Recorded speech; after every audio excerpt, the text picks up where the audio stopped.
Do you know what stress is? It's not choosing your right career, it's choosing the career you want to the career you always wanted to choose, and then again failing in that. Okay, today that happened with me.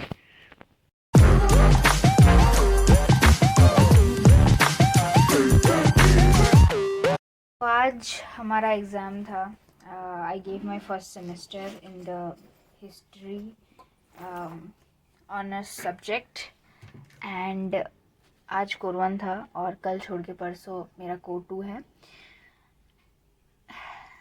It's hard, it's difficult. I mean मैंने under estimate कर लिया था शायद history को, but it's not that easy how people make it seem like you know. हमेशा सभी बोलते रहते हैं कि आर्ट्स कितना ज़्यादा इजी है as compared to science. No, it's wrong, it's absolutely wrong. जिस पागल ने भी बोला है ऐसे, it's wrong, it's absolutely mind. ये बहुत गलत है यार, ये ऐसा बिल्कुल भी नहीं सोचना चाहिए. क्यों, मैं बताती हूँ अभी को.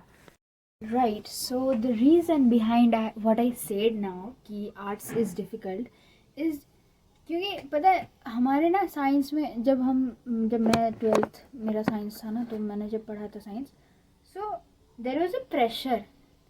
आर्ट्स में पता है प्रेशर नहीं है. साइंस में आपको प्रेशर रहता है कि आपको थ्योरी में देना है, आपको प्रैक्टिकल करना है, आपको टीचर्स के पीछे भागना पड़ता है, क्योंकि आपको डाउट सॉल्व करवाने होते हैं, जो जिसके आंसर्स आप अगर गूगल से भी देख के निकाल के पढ़ भी लेते तो आपको समझ में नहीं आता कि क्या हो गया रहा है इसमें. वर्डिंग्स आपको समझ में नहीं आती. लाखों डिक्शनरीज में से आपको मीनिंग्स निकालने पड़ते हैं. आपको रेफरेंस बुक्स ट्राई करने होते हैं. अगर आपके पास मैथ्स है तो और लग गई वाट, क्योंकि उसमें क्वेश्चंस करने पड़ते हैं बहुत ज़्यादा. 10 फॉर्मूले होंगे, उसके इंटू 10 में क्वेश्चंस करोगे, यानी कि एक क्वेश्चन का तकरीबन, एक फार्मूले का तुम्हें तकरीबन 10 क्वेश्चंस करने पड़ते हैं उसी एक कॉन्सेप्ट को समझने के लिए. So you know what, there is a pressure thing in science, but there is no pressure in arts. Commerce का मुझे पता नहीं है, तो मैं पहले तो not talking about changing the name from arts to humanities in a official level, in an official level, कि हर जगह ये फैला दो कि इसको आर्ट्स नहीं कहते, इसको ह्यूमैनिटीज़ कहते हैं, क्योंकि इसमें आर्टिस्ट कोई नहीं होता है, सारे के सारे पढ़ाकू होते हैं, एक से बढ़कर एक होते हैं. तुम अगर एक हिस्टोरियन और एक बायोलॉजिस्ट को बिठा दोगे ना, तो पढ़ाकू सबसे ज़्यादा हिस्टोरियन निकलेगा, क्योंकि बायोलॉजी में भी उतनी थ्योरीज नहीं होती जितनी हिस्ट्री में होती है. पता नहीं क्या मज़ा मिलता है इनको ये सारी की सारी डिटेल्स डालने में. आई वाज स्टडिंग दिस, एक सेकेंड, मैं काम करते करते बात करूँगी. स्टडिंग दिस, हमारे कोर 1 में हिस्ट्री ऑफ इंडिया है, तो हिस्ट्री ऑफ इंडिया में there is a thing called reconstruction of our history, like reconstructing Indian history और something like this chapter is called. तो उसमें ना पता है 2 चीज़ें दी हैं, हिस्टोरिकल रिमेन्स और historical sources. You know what the confusing thing about this is कि दोनों के दोनों लॉन्ग क्वेश्चन है. अब पता है मैं इतनी बड़ी पागल हूँ कि मैंने पिछले मिड सेम में हमारा आया था हिस्टोरिकल रिमेन्स, तो मैं पागल उसी को ही पढ़ के गई थी. मतलब इतनी ज़्यादा नॉनसेंस हूँ. मुझे ऐसा नहीं कि मुझे हिस्टोरिकल सोर्सेज के बारे में पता नहीं, मुझे पता है, अच्छे से पता है, मालूम है, लिख दूंगी पूरा का पूरा. मतलब कॉइन्स, इंस्क्रिप्शंस वगैरह वगैरह सब कुछ, मतलब यानी दिमाग में था मेरे. लेकिन पता है मेरे गट इंस्टिंक्ट ने मुझे क्या कहा कि अरे देखो, यहाँ पे historical sources of ancient India लिखा गया है. एंशिएंट इंडिया यानी कि what do you mean ancient? Ancient का मतलब मैं समझ रही हूँ कि वो जो हमारे बीसी, मतलब पालियोलिथिक बहुत ज़्यादा दूर हो जा रहा है. नियोलिथिक, चैल्कोलिथिक, ब्रोंज एज वगैरह वगैरह, मतलब आज से तकरीबन यही कुछ 2-4 नहीं 4,000 के आसपास पहले, मैं तब का सोच रही हूँ. लेकिन ये जो क्वेश्चन गया था वो आर्कियोलॉजिकल सोर्सेस का था, यानी कि यहाँ से मुझे लिख के आना था 500 AD के पास आसपास में क्या मिला था, जैसे कि कॉइन्स और इंस्क्रिप्शन. और मैं क्या लिख के आई हूँ, pottery faunal floral remains. Do you know what that means? कि मैंने लिखा है कि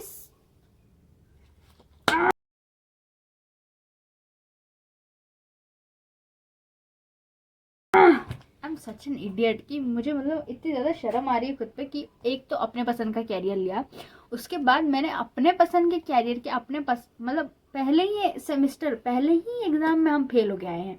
फेल नहीं हुई हूँ, but it's not like expected marks नहीं रहेंगे मेरे। मतलब मैंने एक्सपेक्ट किया था कि 80 में से एटलीस्ट 70 आ ही जाए, 70 पे 75, आई मीन 70-75 आउट ऑफ 80 आने चाहिए। लेकिन भगवान है, कह रहे थे बहुत कॉन्फिडेंट हो रहे हो, नहीं ये करोगे वो करोगे। अब दिखाती हूँ तुमको कॉन्फिडेंट तुम्हारा, रुको। What I wanted to talk about, what I really wanted to talk about, like in today's episode, I wanted to share कि हम लोग आर्ट्स को इतनी ज़्यादा, फाइन, हम लोग ह्यूमैनिटीज़ को इतना ज़्यादा लाइटली क्यों लेते हैं, लाइक क्यों, किस लिए? तुम फिलॉसफी से लेकर सोशियोलॉजी तक, philosophy, sociology, psychology, history, geography, political science, कुछ भी ले लो, कुछ भी इसमें से ईजी नहीं होगा, मैं लिख के दे रही हूँ। फिलॉसफी का अगर तुमने सेमेस्टर में 80 से 80 ले आए, उसके साथ साथ तुम्हारे जी में हिस्ट्री रखा है, तो देखना फिर मैं अपना नाम बदल दूंगी। टॉपर्स की बात नहीं कर रही हूँ मैं, ठीक है? तो तुम सीरियसली मत लेना। एनीवेज, तो क्यों मतलब जस्ट बिकॉज साइंस में प्रेशर है, like you know when I figured it out logically कि आखिर साइंस में ऐसा था क्या जिसकी वजह से उसको इतना ज़्यादा हाइप्ड दिया गया है कि अगर कोई 10th कोई पास करता है तो सवाल ये नहीं पूछा जाता है कि उसको कौन सा कैरियर लेना है, सवाल ये पूछा जाता है कि साइंस में पीसीबी लोगे या फिर पीसीएम भी लोगे या फिर पीसीएम लोगे। लाइक क्यों फिजिक्स और केमिस्ट्री में ऐसा रखा क्या है जो सभी को पढ़ना चाहिए? वो क्यों, किस लिए, क्या है उसमें ऐसा? The thing is, it will give you money, very practical thing, कि अगर तुम उस फील्ड में सबसे बुरे भी हो ना तो तुमको ठीक ठाक ढंग के पैसे मिल जाएंगे। लेकिन अगर तुम इस फील्ड में आओगे, इस फील्ड को लोगों ने इतना कुतर रखा है कि इसकी कोई इज्जत ही नहीं है। सारी चीज़ें हिस्ट्री से शुरू होंगी, और हिस्ट्री पढ़ाने वाले की सैलरी तकरीबन कितनी आती होगी? गवर्नमेंट छोड़ दो, प्राइवेट में देखो कौन सा कितना ट्यूशन में पढ़ाते हैं। अभी तो यूट्यूब आ गया इसलिए कुछ लोग वीडियोस भी अपलोड करते हैं, लेकिन फिर भी हमारे फर्स्ट सेमेस्टर का कोई भी किसी ने भी वीडियो अपलोड नहीं कर रखा है, जितना कि मैंने देखा है। CBCS पैटर्न में कोई भी वीडियोस अपलोडेड नहीं है +3 फर्स्ट ईयर हिस्ट्री के। I mean, why are we neglecting this subjects so much कि इनकी कोई इज्जत ही नहीं है। मेरे दोस्त मुझसे पूछ रहे हैं कि तुम बीएससी में कौन सा ईयर, मतलब क्या पढ़ रही हो? अरे मैं बीएससी नहीं पढ़ रही हूँ, मैं बीए कर रही हूँ, BA, bachelor in arts, bachelor of arts.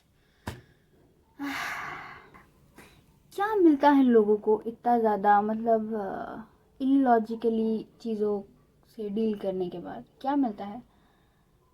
तुमने इंजीनियरिंग कॉलेजेस इतने बना रखे हैं, लेकिन ढंग के इंजीनियर्स कहीं नहीं मिलते हैं तुम्हें। तुमने मेडिकल कॉलेजेस इतने खोल रखे हैं कि तुम्हें एग्जामिनेशंस के से पहले लोग सुसाइड करते हुए मिलेंगे, और फिर भी हाइप नहीं कम रही है। 90s में चलो ठीक है, 90s में लोग समझते थे कि इंजीनियर बनोगे या फिर डॉक्टर बनोगे तो अच्छा खासा पैसा कमाओगे, उसके बाद तुम्हारी लाइफ ईजी हो जाएगी। It's true, it's obviously true. अगर तुम्हारे पास वो नहीं है तो तुम्हें कॉम्पिटिटिव का रास्ता लेना होगा, जिसमें और भी ज़्यादा कॉम्पिटिशन है, कॉम्पिटिशन। पर यार हमारे ज़माने में भी क्यों, क्या मतलब क्या दिक्कत क्या है लोगों को कि समझने में कि फील्ड्स डिफरेंट होती ही इसलिए क्योंकि हम humans as genetically we are different. मैं कल अपनी मम्मी से बोल रही थी कि you know history is hard, history is very confusing, and she is like why do you even like history? And like पसंद है तो है ना, क्यों है क्या मतलब है? अब प्यार है तो है, क्यों है, किस लिए है, वजह क्या है? अगर वजह पता होती तो प्यार होता क्या? नहीं ना, it would have become a relation, it's not love then. Anyways, basic thing which I want to talk about is science versus humanities. It's not a versus actually, it's like इसकी पहचान क्यों नहीं है हमारे आज के जनरेशन में भी? अगर कोई, मैं देख रही हूँ किसी को हिस्ट्री की परवाह है तो उनको हिस्ट्री की परवाह नहीं है, तो उनको कॉम्पिटिटिव में जाना है। तुम्हें IAS बनना है, तुम्हें UPSC क्रैक करना है, तुम्हें SSC का एग्ज़ाम देना है, तुम्हें बैंकिंग करना है, ये वो वगैरह वगैरह। तुम्हें उसके लिए हिस्ट्री की ज़रूरत पड़ती है, वरना किसी भी फील्ड में अगर कहीं से भी तुम शुरू करो, even if you go to the science field, biology, physics, chemistry, तुम जो भी एलिमेंट्स के बारे में पहले पढ़ोगे उससे पहले उनकी पूरी गाथा लिखी हुई थी, कहाँ मिली, कैसे मिली, किसने ढूंढा, किसने इस पर एक्सपेरिमेंट किया, वो सारी की सारी हिस्ट्री है. So basically you are studying the history of a subject and calling it another name because it's written specifically about that topic.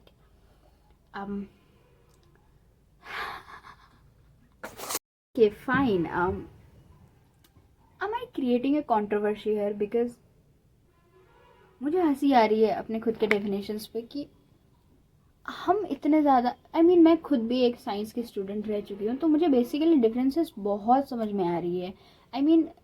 कि ये इतना ज़्यादा अंडररेटेड क्यों है, क्योंकि यहाँ पे तुम्हें कोई प्रेशर ही नहीं मिलता है. तुम अपने से पढ़ोगे, जो भी पढ़ोगे. यहाँ तुमको ये नहीं चाहिए कि अभी अगर ये टीचर ने हमको नहीं समझाया तो हम नहीं समझ पाएंगे. ऐसा नहीं होता है. खुद किताब लाओगे, पढ़ोगे, जितना डिटेल्स लिखे है उसी को याद करोगे, जाके लिख दोगे. कौन सी बड़ी बात है. अब मैं इसमें अगर टीचर्स के मार्क्स ज़रूरी पड़े, टीचर्स के पीछे भागना पड़े कि सर ये वाला समझा दो, मैम प्लीज़ ये वाला सॉल्व कर दीजिए, मैम नहीं हो रहा है मुझसे, मैम पास करवा दो, तो फिर हाइप कैसे बढ़ेगी. तुम्हें अगर लाखों करोड़ों रुपए खर्च नहीं करने पड़ रहे हैं ट्यूशन में, not crore but still some people do, तो तुम्हें अगर लाखों रुपए खर्च नहीं करने पड़े हैं ट्यूशन्स में, अलग अलग प्राइवेट ट्यूशन्स में, कोचिंग्स में, स्कूल्स में, प्रोजेक्ट्स में, anything, even stationery things, even books, reference books. तुम्हें ह्यूमैनिटीज़ में रेफरेंस बुक्स नहीं मिलेंगी. तुम्हें सिर्फ एक ही टॉपिक के अलग अलग ऑथर्स के बुक मिल जाएंगे जिसमें लिखावट सेम ही होती है, स्पेलिंग मिस्टेक्स भी होते हैं, अलग बात है. लेकिन साइंस में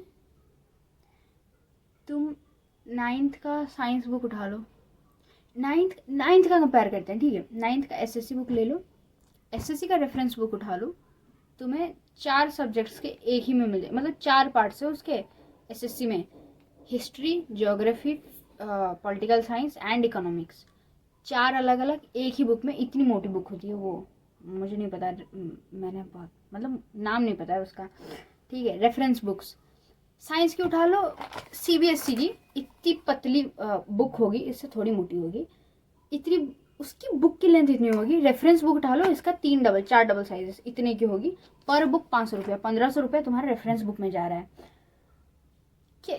क्या मिल रहा है लोगों को.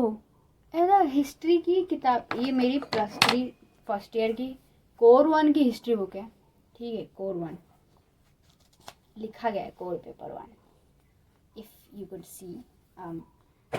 इतनी मुझे ऐसा लग रहा है कि हम जब 12th में साइंस पढ़ते थे तो हमें रेफरेंस पॉइंट्स दे दिए जाते थे कि आपके पास इतने रेफरेंस पॉइंट्स हैं, आप इनको लोगे और आप इनको डिफाइन करोगे. और पता है हिस्ट्री में क्या है, आपके पास ये पूरी की पूरी है, आप इसको पढ़ के जाओगे, ये रेफरेंस पॉइंट्स है, यही है जो है, यही है, बस हो गया ख़त्म. क्यों, तुम्हारे साइंस में हमको पॉइंट से बनाने हैं. तुम्हारी बुक इतनी होगी तो तुम्हारे इस बुक का अगर मैं नोट बनाने जाऊँ इतनी मोटी बुक का, तो वो इतनी मोटी आएगी. मेरे खुद का नोट्स की बात कर रही हूँ मैं, और ये नोट्स के फॉर्म में ही है.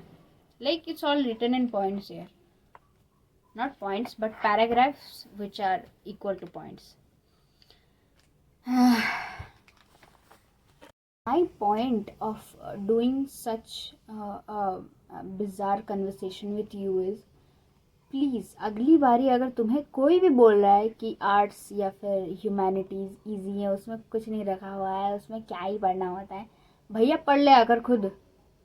एक तो पढ़ने को मन नहीं करता है यार.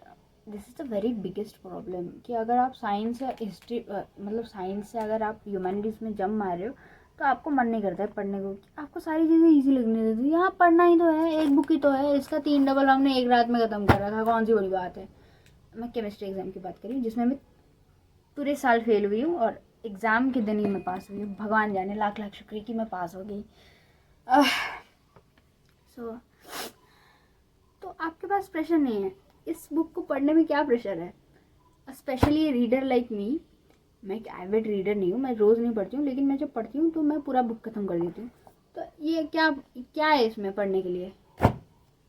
इसीलिए मेरे रिजल्ट में ख़राबी आ रही है कि प्रेशर ही नहीं बन रहा है। प्रेशर नहीं बनेगा तो मार्क्स कहाँ से आएंगे फिर? मार्क्स मतलब कितना बेहुदा लॉजिक है यार। मतलब खुद समझ में नहीं आ रहा है कि हमने अपने पसंदीदा क्या ले लिया। लाइक झगड़ा करके मैंने लिया है घर में आज तक तय कर, मतलब आज तक वो कह रहे हैं मुझसे कि तू चेंज कर ले, साइंस में कोई नर्सिंग वर्सिंग कर ले, वो ज़्यादा बेटर रहेगा। हॉस्पिटल मैनेजमेंट कर लो, होटल मैनेजमेंट कर लो, ये कर लो, वो कर लो, वो ज़्यादा बेटर रहता है इन सब कैरियर्स में। Like why? This is something what I love about this कि इसमें अगर तुम्हारा इंटरेस्ट है तभी तुम जाके इसके इसके आगे बढ़ पाओगे।